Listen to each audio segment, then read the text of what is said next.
Hey you guys, happy Sunday.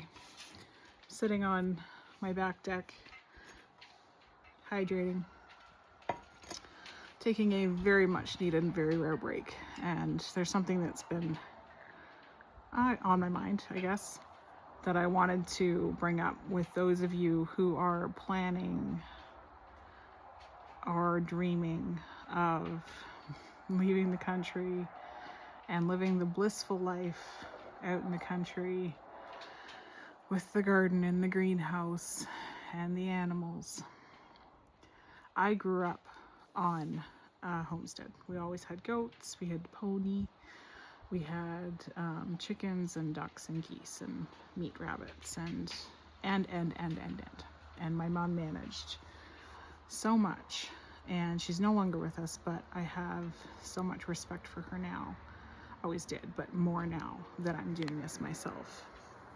So because I had that background, and I did garden fairly substantially when we lived in the city. We had 1.3 acres, so I was able to have pretty substantial garden space, and I did the canning and the learning curve in that regard there.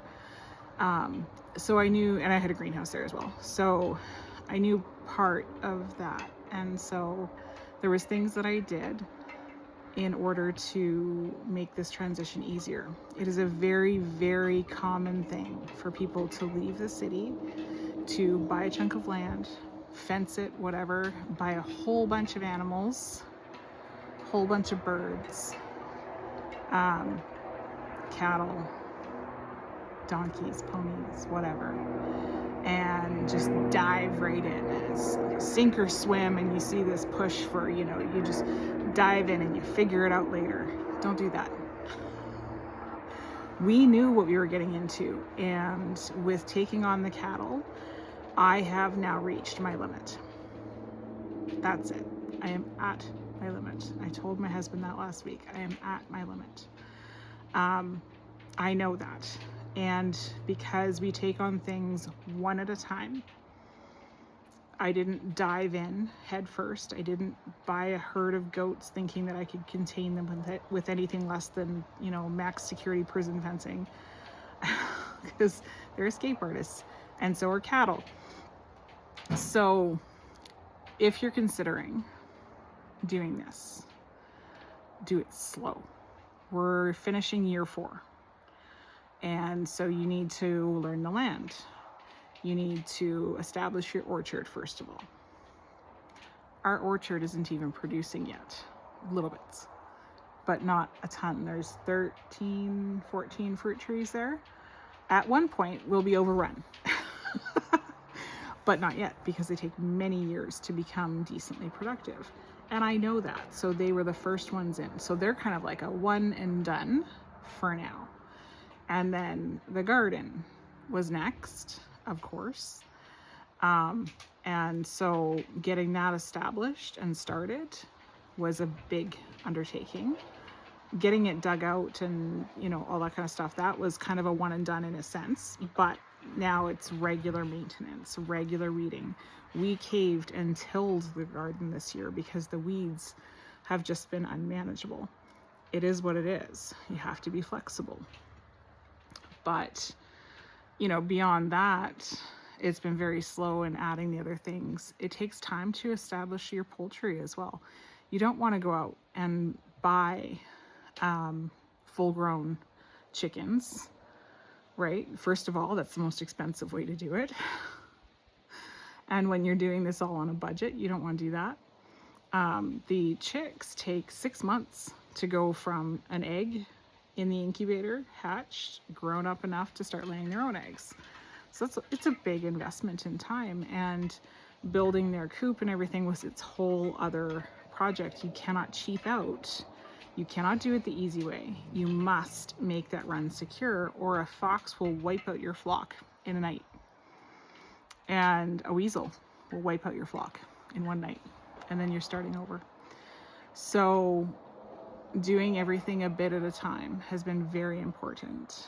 And I do occasionally reach a point of feeling like I'm at my limit. We need to stop and take a breath. And that's fine. And so you don't push through that. You go, okay, So here's where I'm at right now. Let's regroup. Let's figure this out. You know, do we need to sell? You can always sell livestock. You can always downsize. You can always decide maybe llamas weren't a good idea. But adding the bottle calf, I think, is what brought me to my limit on this. The first cow was definitely a very quick, steep learning curve in containing cattle. And that's okay. I have fabulous neighbors who gave me a hand, and now they're good. We've got really excellent fencing set up for them, and got their stalls in there and everything. So now I'm on a 3-time-a-day bottle calf schedule. So that's what's brought me up to this point again. So, you know, we kind of come up to a limit, and I'm like, no more, no more, no more. And no one pushes me. It's great. They're all like, okay, yep, hold steady. And then you let it simmer. Okay, bottle calf feeding is only for a few months. He won't be bottle fed forever. So it's just a matter of no more right now. And I'm still hatching out turkey poults, and I'm still hatching out chicks. I'm not keeping them. No more right now means no more anything right now. So I have the turkeys that I have hatched for ourselves for the year. They're already over a month old, and they've already moved out to the barn and whatnot. So that's fine. They're fine. The calf is a lot of work. And then halter training Peanut is a lot of work. So that's the focus right now, is those two. I've also started being smarter about some of the things that we have done, like allowing my husband to till the garden. No-till doesn't work on a huge garden like this. At least not here, it doesn't. Our neighbors have all said the same thing. They're like, it's nice to dream, but you know, you probably end up tilling it. So I did. And so the greenhouse, just the other day, we got soaker hoses all set up in there. I do have drip irrigation too, and I haven't figured it out yet. I got a whole box of all the bits and pieces and hoses and everything that my mother-in-law gave me. I've got to get that out and get it organized. It's all a matter of time. So that's why I say, you know, it's a matter of taking your time and learning the lessons as you go, learning where your limits are. And when you reach your limit, just hold steady. Okay. And don't add anything more until that has settled and you no longer feel like you're at your maximum. Always leave that recovery time as well. Think of it as like a stressful job where you're dealing with stressful deadlines and projects and things of that nature, training and whatever. So you want a downtime after you've had that stressful experience. Otherwise you lose the enjoyment. And we see a lot. Oh, I keep feeling like I have caterpillars on me because they're everywhere this year. We have a lot of pages that we've seen where they've just, you know, dived into the deep end. Dove, not dived. Dove into the deep end and ended up drowning. So this video is just my thoughts on it. I hope that it's informational, educational, thought-invoking. Where are the dogs going? We're also dealing with a aggressive coyote pack at the moment. So we're watching for them and solutions are at hand. No, I don't see them. That probably wasn't what it was. So yeah, anyways, that was it. Just my Sunday afternoon ramble. Taking my break before I have to go mow again. Because, you know, I said it didn't rain at all. And then it rained nonstop for like 2 weeks. So that's okay. That is what it is. Yes. Oh, somebody must be here. All right, guys. Well, I hope you're having a lovely Sunday. Thanks for hanging out and chatting with me today.